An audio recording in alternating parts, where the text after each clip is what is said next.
dia, meus irmãos, graça e paz. É um prazer, um privilégio a gente começar o nosso domingo na presença do Senhor. É um privilégio iniciar o nosso domingo na certeza de que Deus tem sido bom e tem falado conosco em todo o tempo, que o Senhor tem nos conduzido, nos dado graça, nos dado misericórdia, não é mesmo? Nossa oração nessa manhã é para que Ele continue falando ao teu coração e enchendo o teu coração da certeza de quem Ele é, que você continue buscando ao Senhor e que o Senhor continue sendo a sua referência em dias bons e a sua esperança nos dias não tão bons. Nós estamos enfrentando uma semana pandêmica, estamos enfrentando uma semana delicada na nossa cidade, mas a gente tem visto que o Senhor tem sido conosco em todo o tempo. Então vamos orar para a gente iniciar a nossa aula.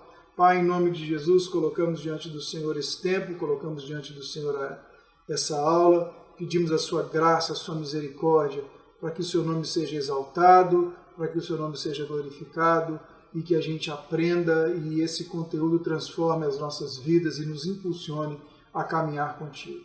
Em nome de Jesus, amém e amém. Meu irmão, eu quero te convidar então a pegar a sua revista aí e abrir na aula de número 4. Hoje nós vamos começar na aula de número 4 falando da perseguição da igreja.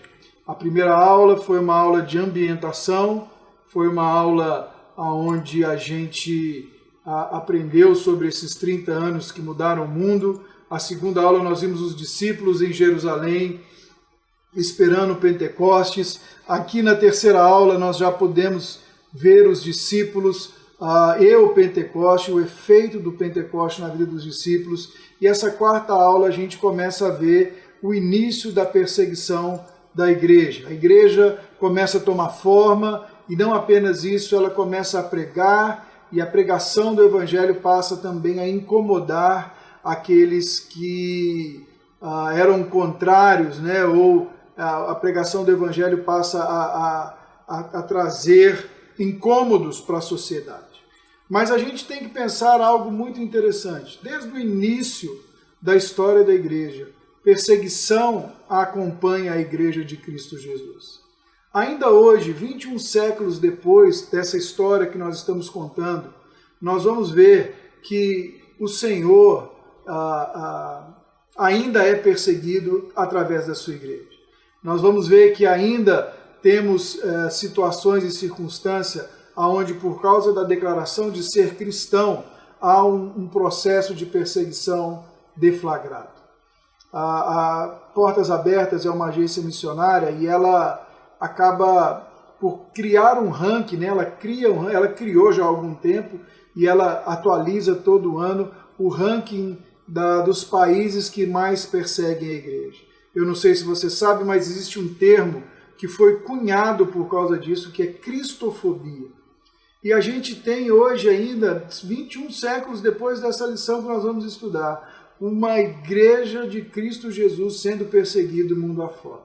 E aqui, para a gente poder entender um pouquinho, e como introdução da aula, eu queria que você desse uma olhada nessas definições que eu coloquei, que eu separei para você. Na compreensão clássica de perseguição religiosa, ela é realizada ou é aquela que é respaldada pelo Estado. Então é a perseguição onde o Estado, o governo, ele estipula ou ele estabelece, ele respalda a perseguição ou a proibição de culto ou alguma coisa assim. A realidade, porém, mostra que não é apenas isso que acontece, ou seja, não é apenas o Estado que faz.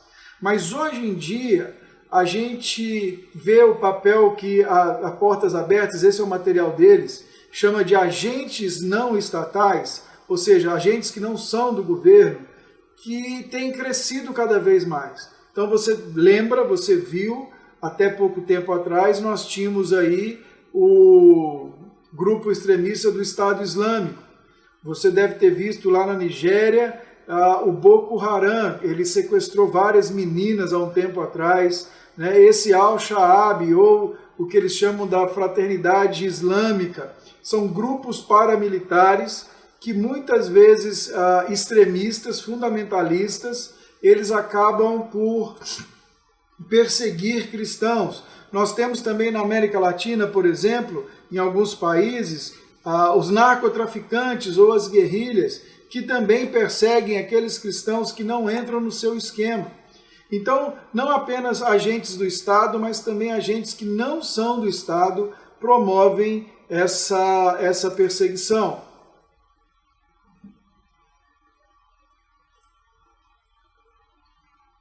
Nós podemos também mencionar outros fatores quando nós falamos de perseguição. Por exemplo, líderes de grupos étnicos, agentes da sociedade civil, líderes de grupos étnicos. Você viu há pouco tempo atrás, não é uma perseguição religiosa, mas é um exemplo de grupos étnicos, quando a gente viu aqueles conflitos raciais acontecendo, né?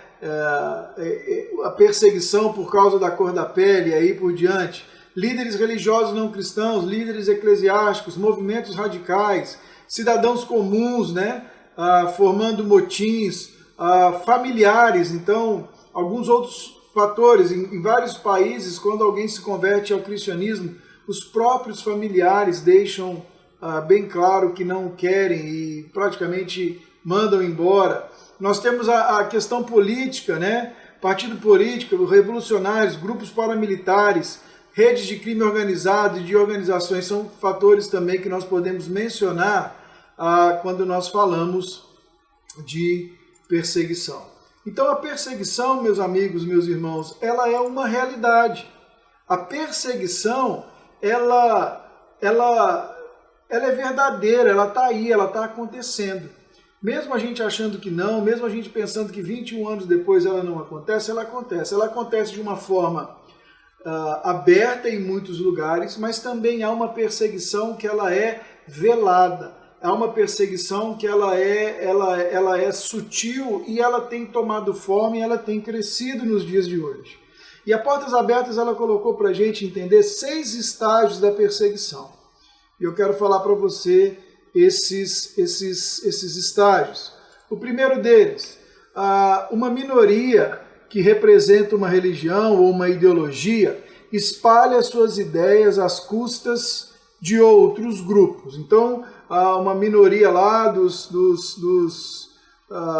de extremistas ou de uma minoria qualquer, normalmente as minorias começam com isso, eles começam a espalhar as suas ideias à custa de outros grupos, começam a culpar outros grupos por coisas que estão acontecendo, começam a dizer que se não fosse aquele grupo, aquilo não estaria dessa maneira, começam a disseminar essa ideia. O segundo estágio dessa perseguição é quando esses movimentos de fanáticos eles crescem e eles passam a fazer pressão sobre a sociedade e o governo por meio de estratégias de mídia ou ataques físicos a membros de outro grupo. Então o que era barulho se intensifica agora num segundo estágio, acontecendo um movimento forte na mídia. A mídia entra como um dos fatores decisivos, formando opinião, e também começam alguns tipos de ataque e algum tipo de pressão mais forte. O terceiro estágio é o estágio de violência e de impunidade. Enquanto a culpa de tudo que acontece, né? Enquanto culpa outros grupos por serem causas da agitação social, simplesmente porque existe. Basicamente, esse ponto, meus irmãos, é aquele negócio assim, olha, nós estamos fazendo o que estamos fazendo porque o outro grupo, o cristão, ele é que é o problema. Se ele não estivesse aqui, nós não estaríamos fazendo isso, nós não estaríamos agindo assim, nós não estaríamos fazendo dessa maneira. O quarto estágio começa então uma ação de movimentos radicais e é reforçada essa ação e atrai mais e mais adeptos, ou seja, esse grupo começa a crescer. Mais pressão sobre o governo para que colabore com a agenda dessa minoria. Ao quinto estágio, sociedade e governo pressionam membros de outros grupos até o ponto de quase sufocá-lo. Isso se estende a todas as esferas da sociedade. E nesse ponto há uma coisa interessante. O grupo que era minoritário não é mais minoritário, ele começa a crescer. Mas ele cresce por uma adesão não à causa, mas por uma adesão ao medo. Ele começa a receber pessoas que só têm a opção de estar com eles, caso contrário também serão perseguidos, também sofrerão sanções. E por fim, a perseguição gera um ambiente cultural, e todo ele é tomado pela agenda das minorias, ou seja, daquelas que começaram lá no ponto 1. E a visão de mundo dessas minorias está ligada a essa agenda. E essa visão de mundo torna-se então a principal fonte cultural. Então você pode perceber aqui, meu irmão, que a perseguição religiosa ela acontece, mas nós estamos num mundo onde vários tipos de perseguição estão para acontecer e estão por aí. Eu preparei esse vídeo aqui e eu queria que você assistisse ele. Ele vai falar um pouquinho sobre a nossa realidade de perseguição no mundo hoje.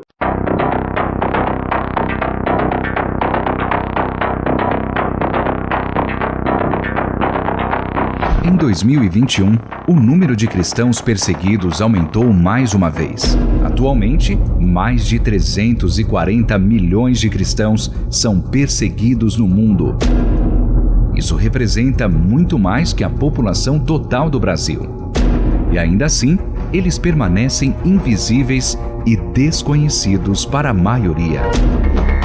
Diante dessa realidade, a Portas Abertas apresenta a Lista Mundial da Perseguição 2021, um ranking que identifica os 50 países mais hostis aos cristãos. Países que, ou por meio de estruturas políticas ou discriminação, têm como objetivo abalar a igreja local e eliminar o cristianismo de sua história. Autoridades, famílias e comunidades inteiras colocam pressão nos cristãos para que eles recuem e desapareçam. Neste ano, a lista apresenta pela primeira vez apenas 2 níveis de perseguição: extrema ou severa. A pandemia acentuou a vulnerabilidade que cristãos perseguidos enfrentam diariamente. Em países como Índia, Paquistão, Bangladesh, Iêmen e Sudão, a Covid-19 foi o catalisador da repressão aos nossos irmãos. Cristãos de áreas rurais, por muitas vezes, tiveram ajuda negada por causa de sua fé e ficaram sem acesso a alimentos e medicamentos. Já na América Latina, grupos do crime organizado consolidaram seu controle através das restrições da pandemia. Líderes cristãos que iam contra as vontades de tais grupos foram ameaçados, assaltados ou até mortos. Com isso, o México retorna ao ranking. Novos países entraram na lista 2021. Comores, que negou a liberdade religiosa aos seus cidadãos, e a República Democrática do Congo e Moçambique, que têm sido alvos recentes da violência dos grupos extremistas islâmicos armados. Depois de 5 anos, a Nigéria voltou ao top 10 como o país mais violento para um cristão. Grupos extremistas como Boko Haram e pastores de cabras Fulani continuam atacando, sequestrando e abusando cristãos impunemente, principalmente as mulheres e crianças.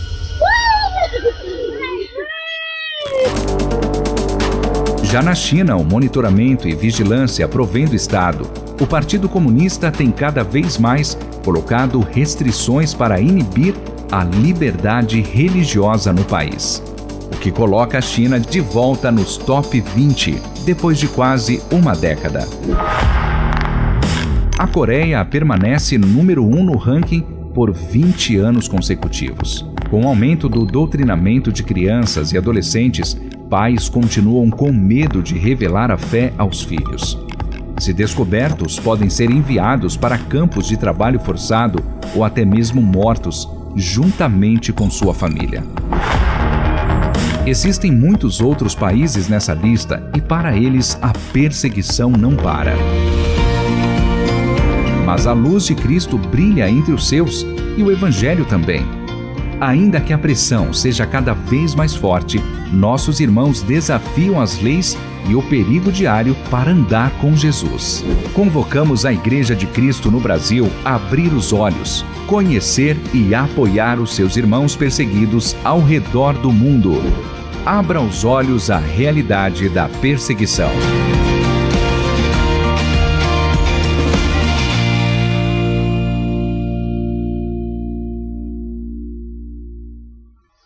Podemos ver então, meus irmãos, que a perseguição existe, ela é real ainda hoje. E quando nós olhamos para a história, quando nós olhamos para a nossa lição, nós vamos ver o posicionamento da primeira igreja, né, da nossa igreja chamada de primitiva, daquela que iniciou tudo, diante de dias difíceis, e como esse posicionamento nos impulsiona e nos incentiva. Então a gente vai olhar para a nossa lição hoje e vamos constatar que o Evangelho ele nasceu como uma resposta ousada, coerente e relevante em um mundo de transformação, em um mundo de perseguição, em um mundo difícil de se lidar, em um mundo complicado, onde nós somos perseguidos e, como Jesus disse, entregues todos os dias como ovelhas no meio de lobos, não é mesmo? Então o Evangelho é essa resposta a esse mundo. Uma resposta ousada, porque desafia o mundo, uma resposta coerente, porque ela traz uma solução para esse mundo, e uma resposta relevante, porque ela toca em pontos essenciais da vida do homem. E a igreja primitiva, então, pela pregação do Evangelho, ou pela ortodoxia, pela forma como ela pregava, pelo que ela cria, pela maneira como ela colocava a palavra em evidência e fazia sua vida a partir da palavra, junto com seu estilo de vida, com a sua prática, né, com a sua ortopraxia, ela, portanto, demonstrava amor pelos que sofriam. Quando você olha no nosso texto, nós vamos ver lá Atos 3, do 1 ao 10, João e Pedro, eles estão no templo, e eles estão indo ao templo, e eles então notam e vão orar por aquele homem, e não só orar, mas eles agem, e eles, em nome de Jesus, executam e exercem o sinal, o milagre, aquele homem é curado. Nós vemos que era uma igreja também que demonstrava firmeza com aqueles que causavam sofrimento. Era uma igreja que não tolerava injustiça. Isso nós vamos ver na relação e no discurso de Pedro aos fariseus, praticamente os primeiros 22 versículos do capítulo 4, quando Pedro os acusa e acaba na cadeia, né? Eles dois acabam detidos por causa disso. E nós vemos que em tudo isso, em tudo que eles faziam, eles traziam honra ao nome de Jesus. O nome de Jesus era profundamente honrado enquanto eles caminhavam e eles faziam isso. Vamos então, meus irmãos, passar para a nossa lição, e a gente vai olhando os textos em bloco, a gente vai olhando os blocos de texto e a gente vai ver pelo menos três circunstâncias nesse texto. Nós vamos ver o povo, como o povo estava. Nós vamos ver o que esse texto nos diz das autoridades, como elas se comportaram, e depois nós vamos olhar para os apóstolos, como eles agiram, quem eles eram, o que eles faziam e o que acontecia com ele. Então, olhando primeiro para o povo, a gente vai ver que o povo, primeiro, a gente precisa olhar algumas coisas que nós estamos falando do século I. Você precisa lembrar que nós estamos falando de judeus que eram governados por Roma, eles eram escravos, entre aspas, de Roma, eles eram dominados por Roma, eles estavam em paz pela Pax Romana, porém essa Pax Romana dizia muito claro que se eles se rebelassem contra Roma, essa paz não duraria, não era uma paz sólida, não era uma paz real. Nós temos que pensar que eram homens e mulheres que ainda aguardavam o Messias, em alguns, grande parte, né, na sua maioria. Nós temos que lembrar que dias antes, algum pouco tempo antes disso, nós temos o evento da crucificação, da morte de Jesus, nós temos o evento da ressurreição de Jesus. Então nós estamos nesse ambiente. Esse é o ambiente que essa história se dá. Ele está acontecendo em um ambiente, em um momento, em um tempo, onde esse povo vivia e enfrentava todas essas coisas. Então, diante de nós temos um povo carente. E Lucas vai registrar isso para a gente. Se você tiver com a sua Bíblia aí, você vai ver que Lucas vai registrar isso para a gente logo no início de Atos. Vai dizer que eles estavam subindo à hora nona, eu vou ler aqui com você. Pedro e João subiam ao templo para a oração da hora nona, e era levado um homem, coxo de nascença, o qual punham diariamente à porta do templo, chamada Formosa, para pedir esmola aos que entravam. Vendo ele a Pedro e João, que iam estar no templo, implorava que lhe desse uma esmola. Pedro, fitando-o juntamente com João, disse: olhe para nós. Ele os olhava atentamente, esperando receber alguma coisa. Pedro, porém, lhe disse: não possuo nem prata, nem ouro, mas o que eu tenho eu te dou. Em nome de Jesus, o Nazareno, anda. E tomando-o pela mão direita, o levantou. Imediatamente os pés, tornozelos se firmaram. De um salto se pôs em pé, passou a andar e entrou com eles no templo, saltando, louvando a Deus. Viu todo o povo a andar e a louvar a Deus, e reconheceram ser ele o mesmo que esmolava sentado à porta formosa do templo, e se encheram de admiração e assombro, porque isso lhe aconteceu. Então eles estão diante deles aqui, eles estão diante de uma cena cotidiana. Lucas está narrando algo que acontecia diariamente.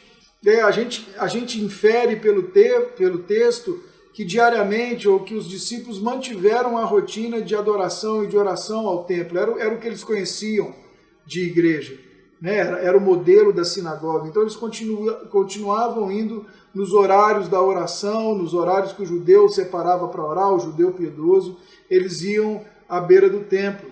Nós vamos na beira do templo, eles iam para o templo. Então o que nós temos diante de nós aqui é um cotidiano, um aleijado pedindo esmola diante da porta de um templo. Mas também nós temos um contraste diante de nós.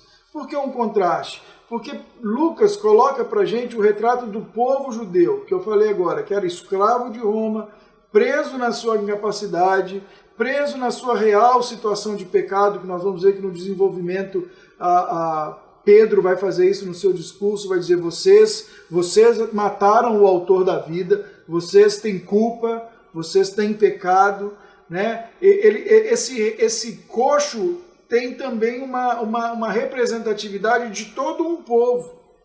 E esse coxo está diante de uma porta linda e maravilhosa, que era a porta Formosa, ou a porta de Nicanor, que era chamada, era uma porta de bronze muito bonita, muito bem feita, muito atrativa, ali perto do pátio dos gentios ela ficava. Porém tinha uma coisa: ela não era o melhor lugar para se estar para quem fosse pedir esmola, porque ela era uma entrada, vamos dizer assim, que era uma entrada lateral, ou uma entrada quase que por trás. A entrada principal ficava do lado ocidental do templo.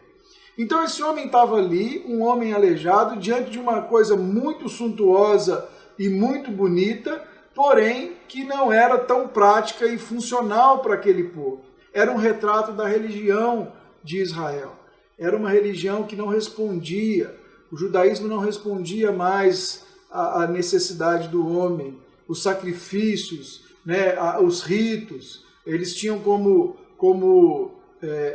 cultura ou como parte da sua religião o mérito em dar esmolas. Quanto mais esmolas se desse, mais piedoso então o judeu era. Então Lucas também está colocando para a gente aqui que diante de nós há um povo carente, há um povo necessitado, há um povo que está praticamente esquecido pelos seus, é um povo que está vivendo preso a uma cultura, a uma religião que não responde os seus anseios, é um povo que não consegue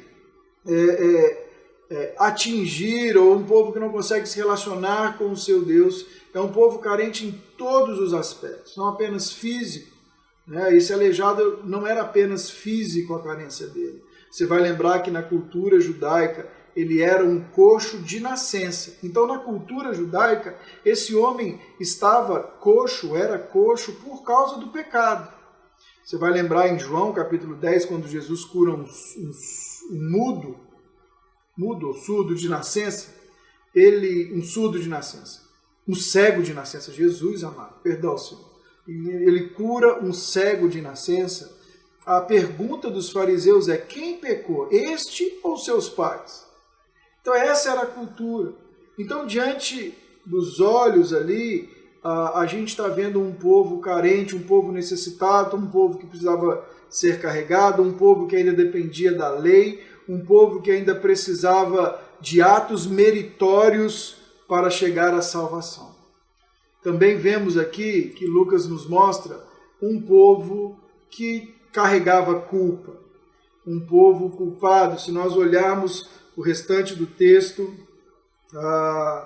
do versículo, eu vou ler para você o 14 e o 15, quando ele começa, vamos ler a partir do 11 para a gente entender. A gente vê que ele então termina com ele assombrado, né, admirando ao Senhor e cheio de admiração e assombro. E o verso 11 diz assim: apegando-se ele a Pedro e a João, todo o povo correu atônito para junto deles no pórtico chamado de Salomão. Já estavam em outro canto. À vista disto, Pedro se dirigiu ao povo dizendo: israelitas, por que vos maravilhais disto? Ou por que fitais os olhos em nós como se pelo nosso próprio poder ou piedade tivéssemos feito andar? O Deus de Abraão, de Isaque e de Jacó, o Deus de nossos pais, glorificou ao seu servo Jesus, a quem vós traístes e negastes perante Pilatos, quando este havia decidido soltá-lo. Vós, porém, negaste o santo e justo e pediste que vos concedessem um homicida. De Sarte mataste o autor da vida, a quem Deus ressuscitou dentre os mortos, do que nós somos testemunho. Então, Lucas vai dizer aqui: vocês mataram o autor da vida. Vocês mataram aquele que Deus ressuscitou dentre os mortos. E nós somos testemunhas disso. E você tem que entender que muitos dos que ali estavam também tinham testemunhado o que ocorrera, o que acontecera. Então, Pedro está lembrando eles um acontecimento de pouco tempo atrás. E vocês são culpados, vocês mataram o autor da vida. É isso que Pedro está dizendo. E aqui Pedro traz algo muito interessante, uma verdade básica do cristianismo. O homem é culpado diante de Deus. O homem, ele carrega a culpa diante do Senhor. O pecado torna o homem culpado. E nós vemos que desde o Éden o homem trabalha nesse processo de racionalizar a culpa e de transferir a culpa. É para a mulher, é para a serpente, é para o vizinho, é para alguém. Eu fiz o que fiz porque alguém assim me impulsionou a fazer. E Pedro está trazendo isso para a realidade da vida daqueles homens. E é interessante que, assim como era naquele tempo, ainda é hoje. O homem moderno, ele não apenas tem dificuldade de assumir a culpa, mas em assumir esse conceito. Nós temos muito forte, muito incutido em nós, esse conceito do mérito. E eu coloquei aqui, você está vendo aí, o mérito versus a graça. Nós continuamos, assim como aquele povo que achava que ir ao templo 3 vezes por dia, que dar as esmolas, que observar as leis, que fazer tudo o que tinha que fazer, e levar o sacrifício de ano em ano, por causa disso eles eram aceitos diante de Deus. porque eles eram o povo da aliança, porque os patriarcas receberam do Senhor a promessa, a aliança, porque eles eram filhos de Abraão, e isso por si só trazia méritos a ele. E eles então, de determinada maneira, não se sentiam tão mal, porque ao olhar os seus atos, viam virtude e bondade. Mas o que Pedro está dizendo aqui é que há culpa, há pecado em nós. E a graça nos lembra disso, que nós, mesmo sendo pecadores, o Senhor nos aceitou. Que não há mérito, há amor. Que o mérito é de um só. O mérito é do autor da vida. O mérito é do Cordeiro de Deus. Nós vamos ver vários adjetivos aqui que Pedro e João usam para Jesus. Então, apesar da aparência piedosa, apesar dos rituais no templo, apesar do tempo de conversão, apesar de serem tudo isso, aquele povo era um povo culpado. Eles carregavam também culpa e responsabilidade por tudo que havia acontecido com Jesus. Note bem, isso é muito importante, meus irmãos. Nós lutamos com esse conceito. É muito difícil. O homem moderno hoje ele pensa muito sobre ser fruto do meio. Eu não nego que o meio nos influencia. Estava agora conversando com uma pessoa essa semana, ontem, na verdade, a gente conversava e a gente estava lembrando, ele estava contando, né, daquele caso do menino que ficou preso no barril. Vocês lembram disso? E ela estava me contando, a Patrícia estava me contando que viu a entrevista da pessoa, e aí a gente começou a conversar, e aí a gente lembrou de alguns outros casos. E aí a gente poderia até dizer, não, é o meio corrompeu, porque era uma favela, era um lugar pobre, era pessoas que talvez só receberam isso. Mas aí nós lembramos do caso de uma juíza, que adotou ou trouxe para morar consigo uma pessoa e fazia exatamente a mesma coisa. Então não é o meio apenas, é uma maldade inerente do homem. Paulo, né, ele vai lembrar, ele vai dizer, o mal que eu quero, o bem que eu quero, esse eu não faço, mas o mal que eu quero, esse é inerente a mim. E ele vai dizer nessa luta, ele vai dizer, miserável homem que eu sou, desventurado homem que eu sou. E ele continua escrevendo em Romanos 8, ele vai dizer, não há condenação nenhuma para quem está em Cristo Jesus. Não é para quem faz algo, não é para quem tem mérito em si. Veja bem, eu não estou dizendo aqui que não há mérito no seu trabalho. Se você tem que trabalhar direito, você vai ter mérito. Você tem metas para bater, você vai receber se você bater essas metas, se você chegar no final do mês e conseguir essas metas. Não é desse tipo de meta, é mérito diante de Deus. Eu sou melhor do que o fulano ou melhor do que o ciclano, porque eu sou mais religioso do que o fulano ou mais religioso do que o ciclano. Então, Pedro está tratando desse ponto aqui, esse ponto é muito importante para a gente lembrar, porque ele é um problema da humanidade desde o início dos tempos. Nós temos também diante de nós um povo confuso, um povo que foi, ao mesmo tempo, agiu com a ignorância, né? Versículos 15 vai dizer, vocês agiram com ignorância, assim como os seus líderes. Versículo 16, pela fé em o nome de Jesus é que o mesmo nome fortaleceu esse homem que agora vedes e reconheceis. Assim, sim, a fé vem por meio de Jesus. Jesus deu a este saúde perfeita na presença de vós. E agora, irmãos, eu sei que o fizeste por ignorância, como também as vossas autoridades. É versículo 16, não é o versículo 15 que está aqui. Mas é um povo confuso. E Pedro, depois de trazer toda essa constatação forte de culpa, ele dá uma atenuante. Ele vai dizer, vocês agiram em ignorância, vocês estavam na ignorância, vocês fizeram algo porque vocês não entenderam o que estava acontecendo. Veja bem, essa atenuante não isenta da culpa. A culpa existe. Eles não perceberam quem Jesus era. Se a gente olhar para Lucas, eu vou voltar aqui para a gente ler junto, Lucas 23, 34, a crucificação de Jesus. Essa é a frase que Jesus diz olhando para aquele povo que minutos ou dias antes estava do lado dele, aclamando ele na entrada de Jerusalém, e agora gritava para que o crucificasse. Versículo 23, capítulo 23, versículo 34, Jesus diz assim: contudo Jesus dizia, Pai, perdoa-lhes, porque não sabem o que fazem. Eles não têm noção, eles não têm a dimensão do que está acontecendo aqui. Em outras palavras, eles não perceberam, eles não viram, eles eram ignorantes quanto a quem estava diante deles. Olha como Paulo coloca esse assunto lá em 1 Coríntios, capítulo 2, versículo 7 e 8. Vamos lá, vamos abrir a Bíblia e vamos dar uma desenferrujada.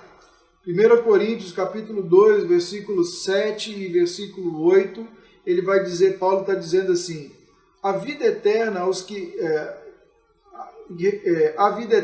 que perseverando em fazer o bem, procuram glória, honra e incorruptibilidade. Mas ira, eu acho que eu estou em Romanos, gente, desculpa, o erro é meu. Tarará. 1 Coríntios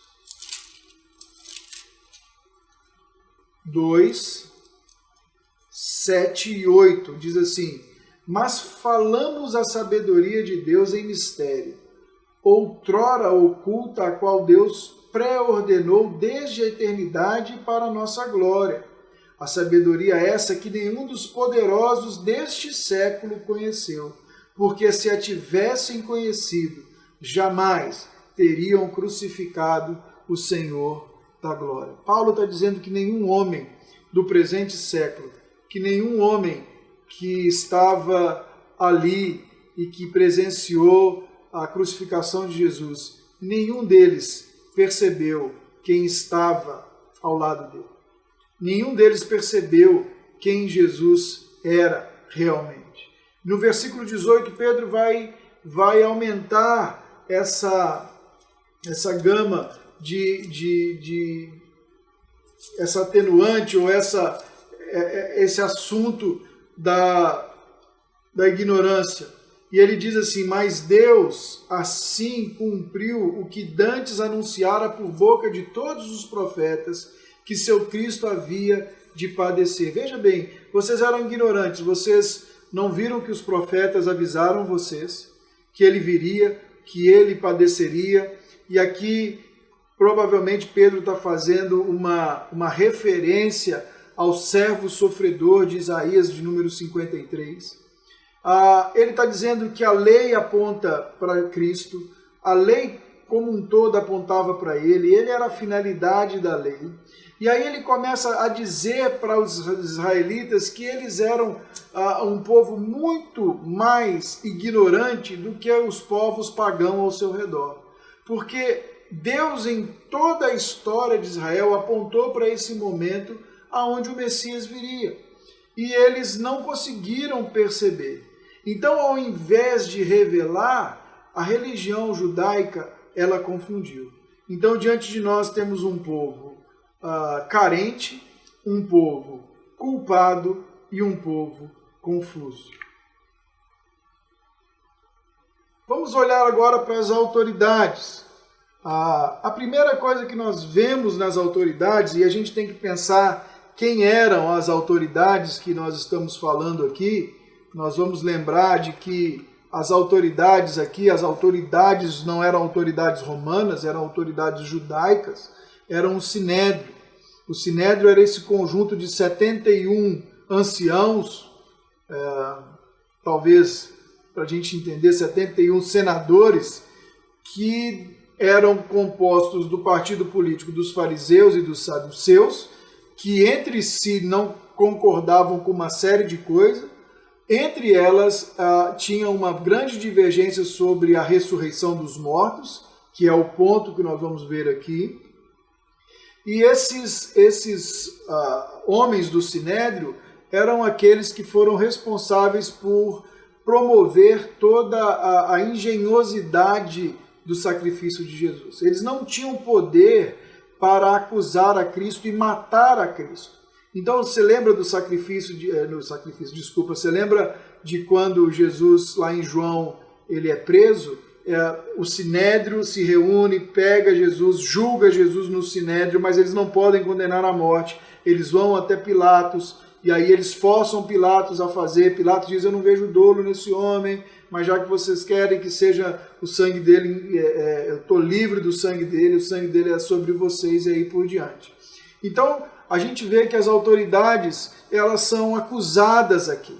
Olha o versículo 10 do capítulo 4, vai dizer que tomai conhecimento, vós todos e todo o povo de Israel, de que em nome de Jesus Cristo Nazareno, a quem vós crucificastes e a quem Deus ressuscitou dentre os mortos, sim, em seu nome é que está curado perante vós. Quando Pedro está falando, e ele está falando aqui já para o Sinédrio, ele vai fazer questão de lembrar a eles que foram eles, aquele mesmo grupo. Provavelmente Pedro estava diante de Caifás, de Anás, ele estava diante daqueles homens que dias antes, meses antes, estavam no jardim do Getsêmani e que pegaram Jesus e que levaram para a casa do sumo sacerdote e que fizeram todo o processo que foi errado e manipulado legalmente para acusar Jesus. Então aqui eles são novamente acusados por Pedro. Vocês o mataram. Vocês o crucificaram. Uma outra coisa que nós vemos aqui é que essas autoridades eram ressentidas.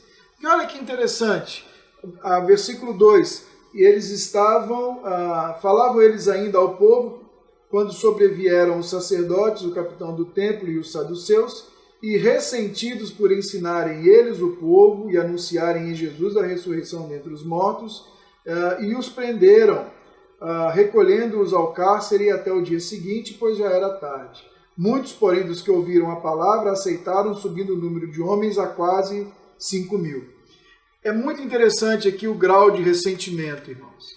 Mais uma vez, a gente vê o uso da força desmedida, né? É interessante quando as pessoas querem intimidar, como eles fazem. Aqui a gente vai ver, eles estavam 2 homens falando, quando sobrevieram sacerdotes. Então todos os sacerdotes que estavam ali vieram. O capitão do templo era como se fosse o guarda-geral ali, o encarregado, o tenente da corporação ali, do batalhão ali que cuidava do templo.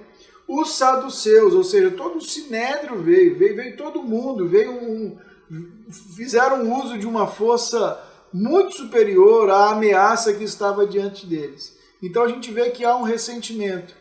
E aqui eu achei muito legal essa colocação do Justo Gonzalez. Ele diz assim, Lucas deixa evidente que há 2 motivações na ação empreendida contra Pedro e João. A primeira, natureza teológica. Os saduceus não acreditavam na ressurreição. Então esse é o primeiro ponto. A natureza teológica é, vocês falaram algo contra a verdade que nós acreditamos e fizeram isso no templo. E isso é errado e vocês não devem fazer e nós vamos prender vocês por causa disso. Mas o Gonzalez, ele vai dizer o seguinte, a verdadeira causa é que eles ficaram muito incomodados porque os discípulos ensinavam o povo. Quando você lembrar da aula passada, a aula passada ela termina no capítulo 2, versículo 47, vai dizer que os discípulos contavam com a simpatia de todo o povo. O povo era simpático a ele, e isso gerou ressentimento. Isso gerou um certo incômodo nos saduceus. Então as autoridades estavam ressentidas. As autoridades também estavam admirados. Olha lá o versículo 13.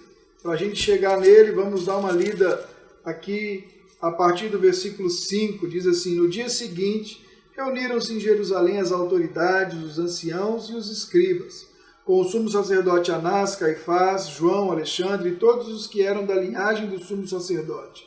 Olha só a gangue toda reunida. E pondo-os perante eles, arguíram com poder, ou em nome de quem fizeste isso?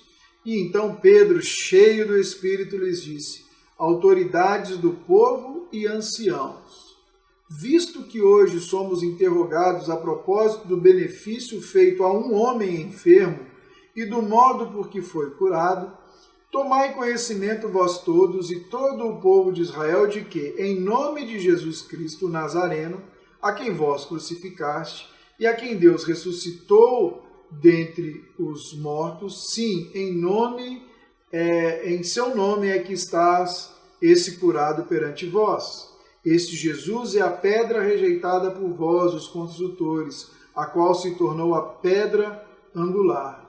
E não há salvação em nenhum outro, porque abaixo do céu não existe nenhum outro nome dado entre os homens pelo qual importa que sejamos salvos. Ao verem a intrepidez de Pedro e João, sabendo que eram homens iletrados e incultos, admiraram-se e reconheceram que havia eles estado com Jesus. Então eles olham e veem, e eles se admiram com o fato do milagre, com certeza, porque era inegável, mas esse milagre não era o centro da mensagem. Cristo era o centro da mensagem de Pedro. E era talvez isso que mais trouxe a admiração. A postura de Pedro e de João, eles estavam cheios do Espírito. Veja bem, esse Pedro é o mesmo que havia negado a Jesus num momento de tensão, meses antes, no pátio da casa desses mesmos homens. Ele estava lá, você segue, não sigo, você segue, não sigo. Por 3 vezes ele nega. Mas daí ele traz então a sobriedade.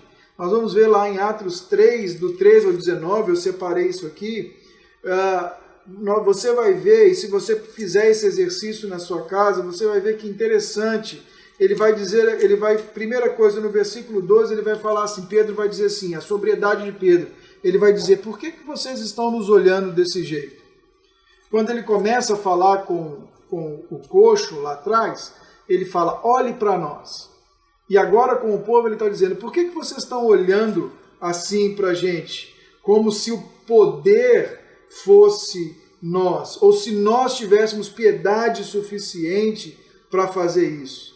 E aí ele começa, ele vai dizer, o Deus de Abraão, de Isaac, de Jacó, dos nossos pais, glorificou a seu servo Jesus, que vocês traíram, negaram e entregaram a Pilatos, quando este havia decidido soltá-lo.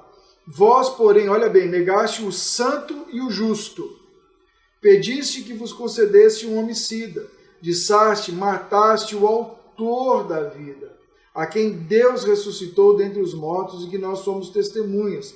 Pela fé em o nome de Jesus, é que esse mesmo nome fortaleceu a este homem, que agora vedes e reconheceis. Sim, a fé que vem por meio do nome de Jesus deu a este saúde perfeita na presença de todos nós. E agora, irmãos, eu sei que o fizeste por ignorância, mas também as vossas autoridades. Mas Deus assim cumpriu diante o que dantes anunciara pela boca dos profetas, que seu Cristo havia de padecer. Arrependei-vos e convertei-vos para serem cancelados o vosso pecado. A gente vê uma sobriedade no discurso de Pedro. Ele vai colocar Jesus à frente de todas as coisas. Não somos nós, o poder não reside em mim, não reside no João, mas é o nome daquele a quem fazemos essas coisas, é sobre ele, e é ele que nos dá graça, e foi ele que fez isso. Então isso trouxe admiração a esses homens. Esses homens estão, então, portanto, também admirados. nós vamos ver que eles estão num tom ameaçador ou são ameaçadores, né? Quando eles vão falar com Pedro, eles voltam lá no versículo 20 e versículo 21 do capítulo 4, ele vai dizer, mas Pedro e João lhe responderam, julgai diante, pois nós não podemos deixar de falar das coisas que vimos e ouvimos. Depois, ameaçando-os mais ainda, os soltaram, não tendo achado como os castigar. O Stott vai dizer aqui na nossa revista, John Stott vai dizer que a arma primitiva do diabo é a violência física. Normalmente, quando se acabam os argumentos, quando não se tem mais o que falar, quando não se pode mais negar, diante deles tem um milagre, diante deles tem um discurso coerente, diante deles tem a lei exposta, diante deles tem dois homens sóbrios que não estão dizendo que foram eles que fizeram, são homens que souberam conduzir todas as coisas, que colocaram a sua posição e disseram, importa-nos servir a Deus, importa-nos obedecer ao Senhor, né? Nós não podemos deixar de falar, de deixar de dizer o que nós estamos vendo. O versículo 19 do capítulo 4 vai assim, mas Pedro e João lhes responderam, versículo 18 para a gente entender, chamando-os ordenaram-lhes que absolutamente não falassem nem ensinassem em nome de Jesus. Mas Pedro e João lhe responderam, julgai se é justo diante de Deus ouvir-vos antes a vós ou a Deus. Então eles não têm mais argumentos, eles foram pegos pelo próprio argumento. Como que é? Nós vamos ouvir o homem ou vamos ouvir a Deus? E aí então eles são ameaçados. E esse é normalmente o expediente quando não se tem mais o que falar e não se tem mais o que fazer. E nós vemos também agora os apóstolos. Então, voltando aqui antes da gente mudar, nós vemos aqui que os líderes da igreja, nós vemos eles então acusados, porque Pedro e João os acusam e provam o que está acontecendo diante deles, ressentidos, eles se ressentem de toda a graça que os apóstolos contavam, admirados pela postura e firmeza deles, e mais ainda eles estavam então ameaçadores. Há algo no ar que eles deixam bem claro que não vão curtir muito essa postura dos apóstolos e tentam pará-los então com ameaça. Mas a gente sabe que isso não deu certo, né? Nós conhecemos a história. E agora nós vamos pensar um pouquinho sobre os apóstolos, aqueles que representam a igreja. Havia entre eles, ou neles, havia poder. Você vai lembrar que Atos 1:8, Jesus diz, fiquem em Jerusalém, até que vocês sejam capacitados, revestidos de poder. E é esse poder, é essa capacitação que vai proporcionar a vocês a condição de ser minhas testemunhas. É essa capacitação, é esse poder, é esse dínamos, é esse revestimento, é essa condição de poder que vai dar a vocês dedicação, coragem e sabedoria que vocês têm, e tudo isso manifestado na forma como eles agiam. As ações dos discípulos eram recheadas com todas essas características e condições. Uma outra situação interessante é que Jesus, quando em Mateus 28, ele vai dizer, toda a autoridade me foi dada nos céus e na terra, e eu dou a vocês essa autoridade. Ide, portanto, e fazei discípulos de todas as nações. A palavra autoridade usada ali, ou poder, em algumas versões está traduzida, é uma outra palavra grega chamada exousia, ou a palavra exousia, que é o poder de influência.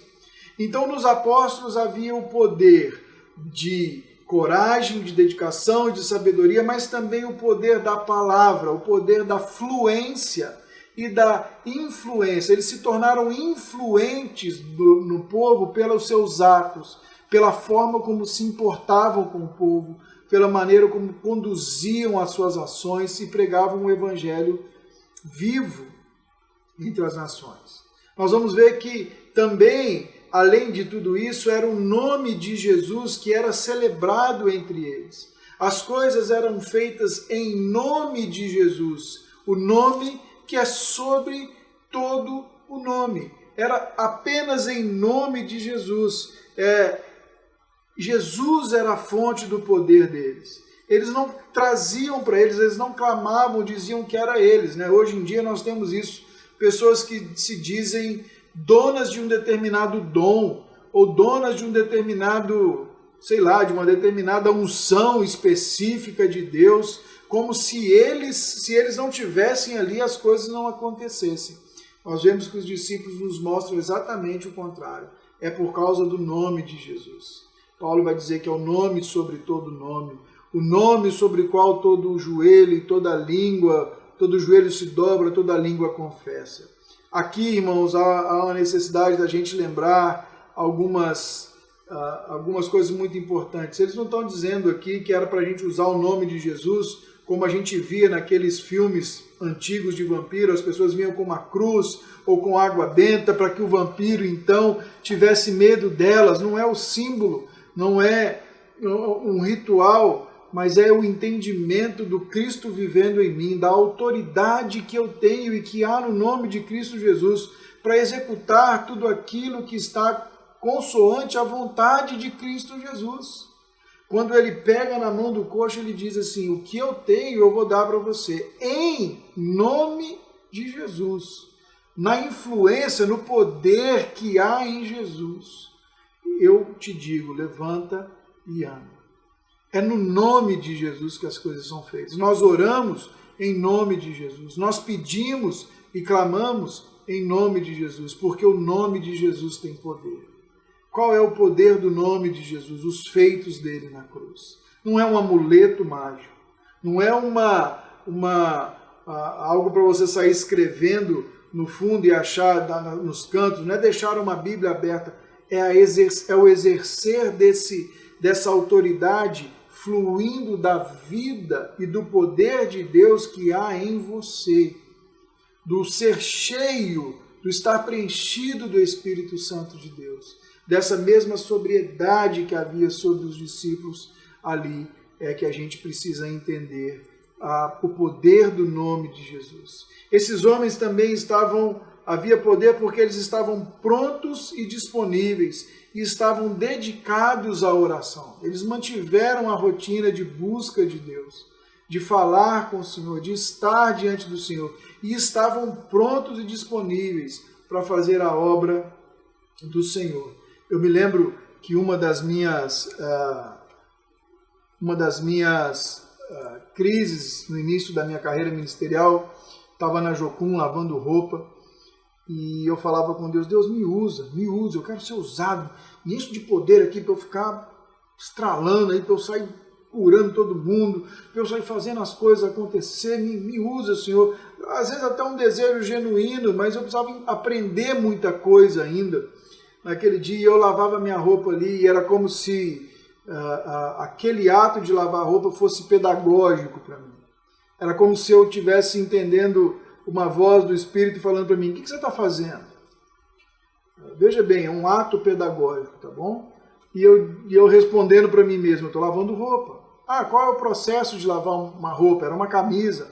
Eu lavo a gola, lavo o sovaco, lavo a barra da camisa, esfrego bem, esfrego tudo direitinho, depois eu passo ali e tal, passo naquele trilhozinho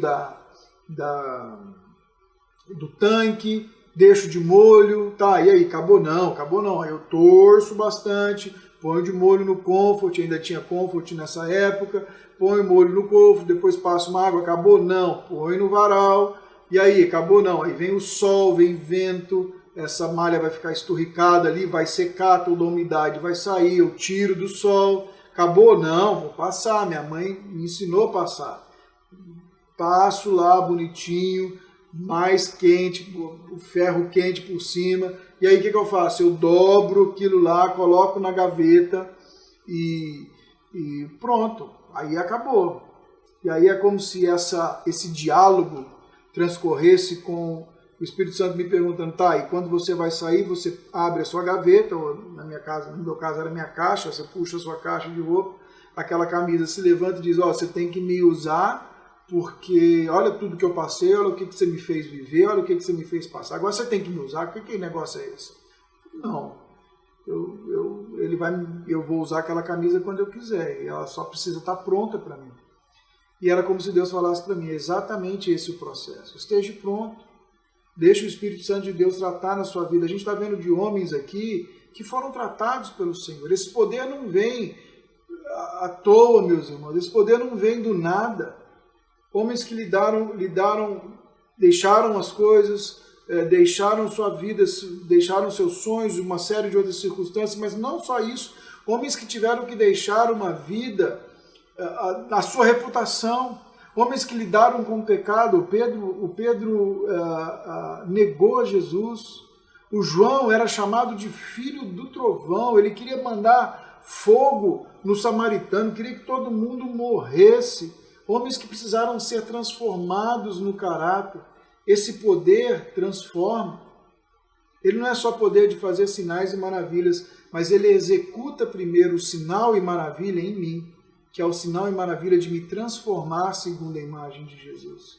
É o poder de estar pronto para que o Senhor me use do jeito que Ele quiser, como Ele quiser, quando Ele quiser, se Ele quiser. É o poder de ser testemunha, mais do que fazer qualquer ato milagroso. Os homens ali, os discípulos ali, eles só estavam preparados, e o milagre era só um meio pelo qual o nome de Jesus era evidenciado naquele momento. Então, havia poder nos apóstolos. Havia também, meus irmãos, mensagem. E aqui é interessante a gente pensar que o ponto principal de uma igreja evangélica é o Evangelho. O ponto principal de uma igreja evangélica é a pregação do Evangelho. Não é outra coisa. Não é nada mais do que as pessoas entrarem e ouvir conteúdos bíblicos. Então eles tinham conteúdo bíblico, tinha confronto ao pecado e também tinha esperança. A mensagem do Evangelho é isso. A mensagem do Evangelho é a constatação de quem nós somos, de quem Deus é e do amor de Deus nos transformando e nos devolvendo a nossa imagem inicial através de Cristo Jesus. Havia um chamado de arrependimento e esse chamado de arrependimento resultaria em 3 bênçãos. A primeira delas, eles seriam perdoados dos seus pecados. Eles experimentariam tempos de refrigério com Jesus. Não seriam, nós cremos que o que eles estão dizendo aqui não é algo que aconteceria dias depois da conversão. Muito pelo contrário, o que a gente nota é que muitas vezes depois da conversão enfrentamos tempos difíceis, mas havia a promessa de uma eternidade de refrigério. Havia também a promessa do retorno do Messias, do retorno de Jesus. Então eles são homens que tenham a mensagem, que tinham o que falar, que tinham o que apresentar para os seus. Havia também, meus irmãos, entre eles frutos. E os frutos seguiam esses homens. O fruto da pregação demonstrou que não havia apenas uma preocupação na cura física, mas a prioridade e além dessa cura. Lembra que eu falei agora há pouco, havia mensagem? Ou seja, eles não estavam interessados apenas em suprir uma necessidade inicial daquele homem que estava ali naquela porta, mas eles estavam interessados em transformar o status daquele homem de pecador a homem livre em Cristo Jesus, livre do pecado. E a gente vê que no versículo 4, 5.000 ali naqueles dias foram convencidos pelo Espírito Santo, se juntaram a esse grupo da igreja. A gente vai ver que eles continuavam tendo tudo em comum, eles tinham uma vida de generosidade, eles tinham uma vida de comunhão, eles continuavam cuidando do pobre e do necessitado, eles continuavam fazendo aquilo que Jesus os chamou a fazer, eles continuavam priorizando a mensagem, mas sem deixar de cuidar das necessidades. E muitas vezes esse fruto A gente tem frutos, talvez muitos frutos sociais, mas poucos frutos de pregação. O que transforma a vida de um homem a longo prazo é a pregação do Evangelho. É Cristo Jesus dentro dele, trazendo esperança e graça. A igreja tem que assistir, a igreja tem que assistir. A igreja tem que lutar por desenvolvimento, a igreja tem que lutar por desenvolvimento.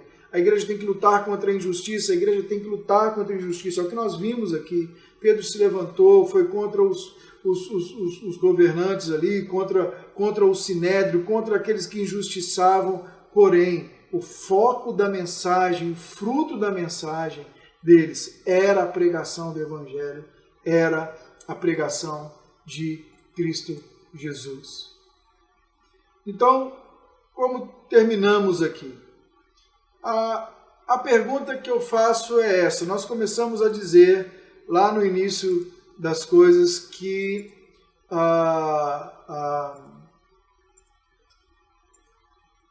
igreja surgiu reagindo ao tempo delas.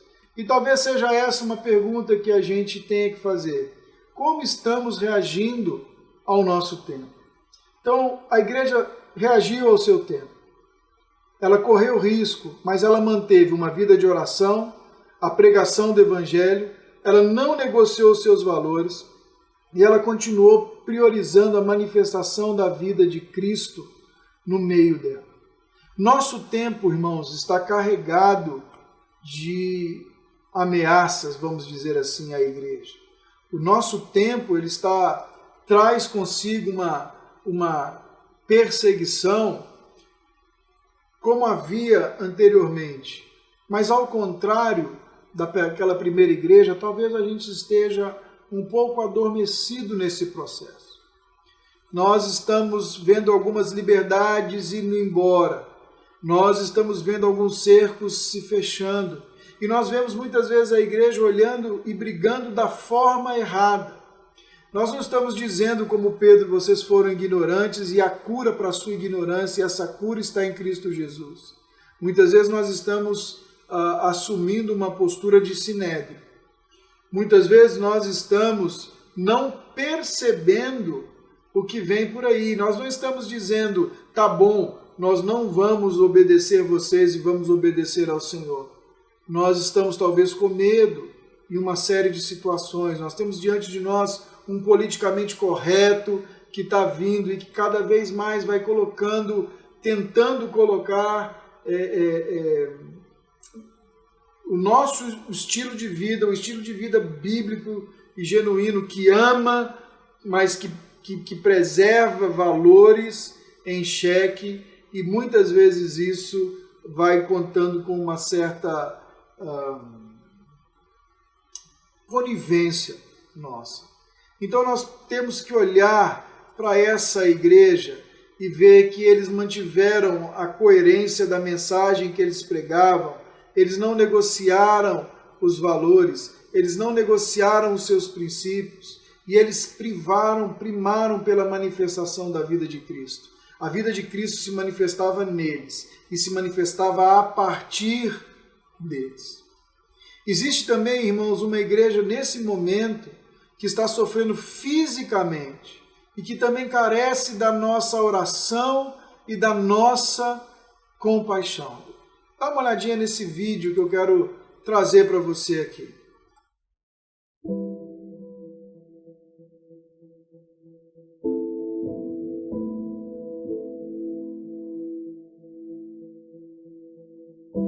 No Iraque, o Estado Islâmico marcou nossa porta com a letra vermelha. Isso significava que nós tínhamos 24 horas para fugir. Então nós juntamos as nossas coisas, pelo menos o que dava para carregar, e fugimos para um país vizinho. Nesse mesmo dia, cerca de 10 mil cristãos tiveram que fugir também. Na Colômbia, nós vivíamos nas montanhas e o meu marido era pastor de uma comunidade local.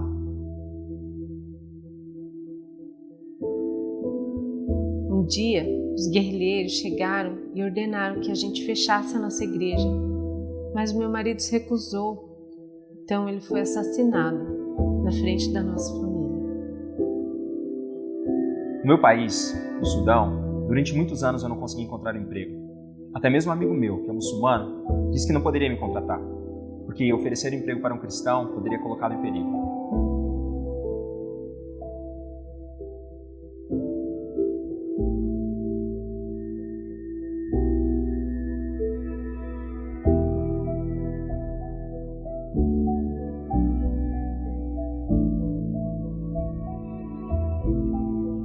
Na verdade, meu nome é Felipe e eu sou brasileiro.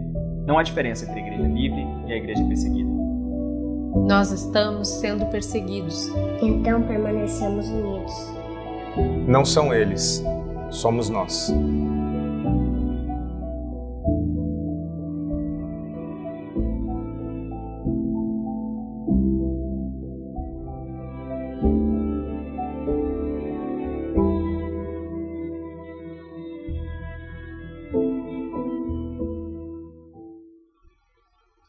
Esse vídeo é uma realidade. Existe uma igreja sofrendo. Existem pessoas hoje sendo ameaçadas. Nós temos uma tendência, meus irmãos, de nos compadecer quando o problema bate à nossa porta. Mas nós precisamos também lutar por esse. Somos nós. A igreja de Jesus, ela é universal. Ela é sobre toda a terra e existem irmãos nossos pagando com sangue por sua fé. Então não podemos esmorecer. Antes precisamos nos preparar e não temer. Porque é uma questão de tempo. E eu sei que o Senhor, em sua infinita graça, há de nos dar condição de passar por toda e qualquer essa situação. Que Deus te abençoe e que o Senhor coloque no seu coração um desejo de continuar se levantando como alguém que tem poder, em quem há frutos e quem há vida de Cristo sendo manifesta. Senhor, muito obrigado por essa aula e por esse tempo. Enche o nosso coração da certeza de quem o Senhor é e nos ajude, Senhor, a nos levantar como apoio a esses irmãos que sofrem e nos preparar, Senhor, assim como aquela primeira igreja e aqueles primeiros irmãos que não abriam mão da mensagem, não abriam mão do Senhor e não abriam mão de andar contigo. Essa é a minha oração em Cristo Jesus. Amém e amém. Deus te abençoe. Nos vemos à noite e hoje apenas online. Então que o Senhor te guarde e te abençoe em nome de Jesus.